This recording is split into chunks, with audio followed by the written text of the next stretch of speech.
Hello friends, welcome to the channel. आज का topic है स्मॉल पॉक्स वायरस, जो कि पॉक्स वायरस में आता है और ये माइक्रोबायोलॉजी का टॉपिक है और वायरोलॉजी इसकी यूनिट है। ठीक है, तो जो पॉक्स वायरस होता है वो लार्जेस्ट वायरस होता है और मोस्ट कॉम्प्लेक्स वायरस होता है। अब हम शुरू करते हैं। डिसीज़ और infection caused by pox virus. जो पॉक्स वायरस से डिसीज़ेज़ होती हैं वो कौन कौन सी होती हैं? स्मॉल पॉक्स, वैक्सीन वायरस और स्मॉल पॉक्स लाइक लीजन, विनाइन लाइक लीजन और पॉक्स लाइक लीजन। ठीक है, प्रॉपर्टीज़ अगर हम देखें इसकी या मोर्फोलॉजिकल फीचर्स देखें स्मॉल पॉक्स वायरस की, तो अंडर द लाइट माइक्रोस्कोप जिसके साइज़ होता है लार्जेस्ट वायरस होता है ये 300 बाय 200 बाय 100 नैनोमीटर का इसका साइज़ होता है। ठीक है, तो शेप जो इसकी होती है ब्रिक शेप होती है। जीनोम इसका होता है डबल स्ट्रैंडेड डीएनए, इसको डिस्क शेप भी हम इसको बोलते हैं। कैप्सिड जो है वो डबल लेयर्ड है, एनवेलप है, लाइपोप्रोटीन एनवेलप है इसका, और डीएनए डिपेंडेंट आरएनए पॉलीमरेज है। ठीक है, they can resist 50% glycerol and phenol. ये रेजिस्ट कर जाते हैं 50% ग्लिसरॉल और फिनॉल में। They can resist in 50% glycerol और phenol. Highly sensitive to formalin, ये फॉर्मेलिन के हाईली सेंसिटिव हैं। और in dry state they can resist 100 degree Celsius for 5 to 10 minute. Dry state और मॉइस्ट स्टेट होती हैं, ठीक है, जो सूखी जगह पर है तो वहाँ पे सर्वाइव कर सकता है 100 डिग्री सेल्सियस में भी 5 to 10 मिनट्स तक के लिए। मॉइस्ट स्टेट जो होती हैं वो 60 डिग्री सेल्सियस पे ही डिस्ट्रॉय हो जाता है फॉर 10 मिनट। अगर 10 मिनट के लिए रहता है 60 डिग्री सेल्सियस में तो वो डिस्ट्रॉय हो जाता है। कल्टिवेटेड मेथड हम देख लेते हैं, तो ये जो ग्रो करता है वो कोरियो एलेंटोइक मेम्ब्रेन में ग्रो करता है ऑफ 11 to 13 डेज ओल्ड चिक एम्ब्रियो में। ठीक है, ये क्या जब हम इसको ग्रो करेंगे तो ये कैसे प्रोड्यूस होगा, मतलब कैसा दिखेगा हमको?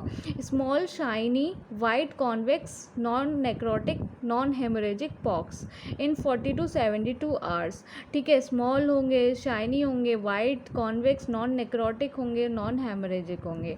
टिश्यू कल्चर में ये cultivated on tissues, example monkey kidney cell lines, human carcinoma of cervix cell lines जिसको हम बोलते हैं HeLa cell lines. Cytopathic effect में भी साइटोपैथिक इफेक्ट भी जिसको हम CPE बोलते हैं, ग्रोज स्लोली, वहाँ पे ये स्लोली ग्रो करता है। Produce eosinophilic illusion bodies. ठीक है, वहाँ पे मतलब जो इंक्लूजन बॉडीज़ जो होती हैं वहाँ पे ये प्रोड्यूस करता है, उसको हम बोलेंगे गॉर्नेरीज बॉडीज़। ठीक है, तो गॉर्नेरीज बॉडीज़ हमें किस में मिलती हैं? पॉक्स वायरस में, मतलब स्मॉल पॉक्स में। Aggregation of virus particle in matrix, जो वायरस पार्टिकल हैं वो एग्रीगेट कर जाते हैं मैट्रिक्स में। ठीक है, isolation by using animals such as monkey. अब हम एंटीजेनिक स्ट्रक्चर देख लेते हैं इसका। Nucleoprotein antigen is common to all member of family, मतलब जो न्यूक्लियोप्रोटीन एंटीजन है वो हमें सारे के सारे मेंबर्स में मिलेगा। ठीक है, small pox possessive number of antigen, जो स्मॉल पॉक्स वायरस है वो बहुत सारे एंटीजन कैरी करता है। ठीक है, कम से कम उसमें 20 डिफरेंट टाइप ऑफ एंटीजन मिलेंगे और वो हमने किससे आइडेंटिफाई किए हैं? इम्यूनो डिफ्यूज़न मेथड से। LS एंटीजन मिलता है, ठीक है, जो कि कॉम्प्लेक्स ऑफ एक LS एंटीजन मिलेगा, वो किसका कॉम्प्लेक्स है?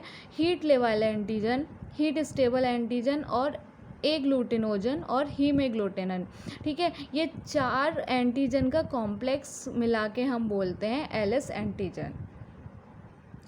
पैथोजेनेसिस देख लेते हैं।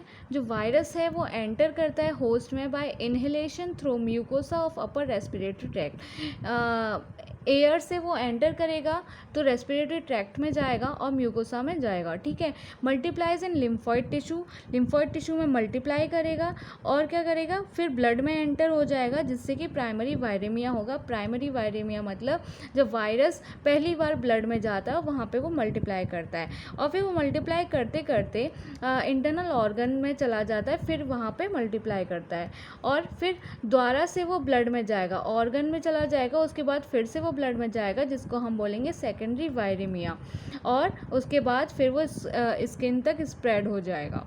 ठीक है।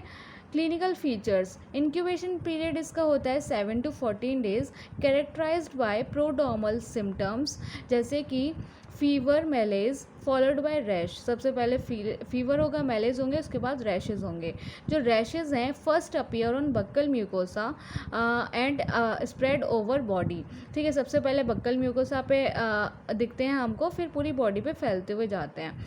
Rashes evolve through stages from macules to papules. Rashes macules में कन्वर्ट होंगे, फिर पेप्यूल्स में वेसिकल, पस्ट्यूल्स और स्कैब। ये 2 वीक में ये रैशेज से स्कैब तक ये चले जाते हैं। ठीक है, मतलब वो इवॉल्व होते रहते हैं।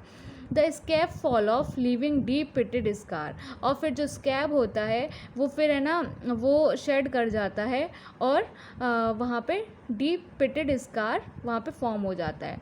ठीक है, अब हम आते हैं लैब डायग्नोसिस पे। सबसे पहले वही specimen collection, scraping from lesions. हम लिजन से उसको स्क्रैप करेंगे, उसका मतलब सैंपल लेंगे।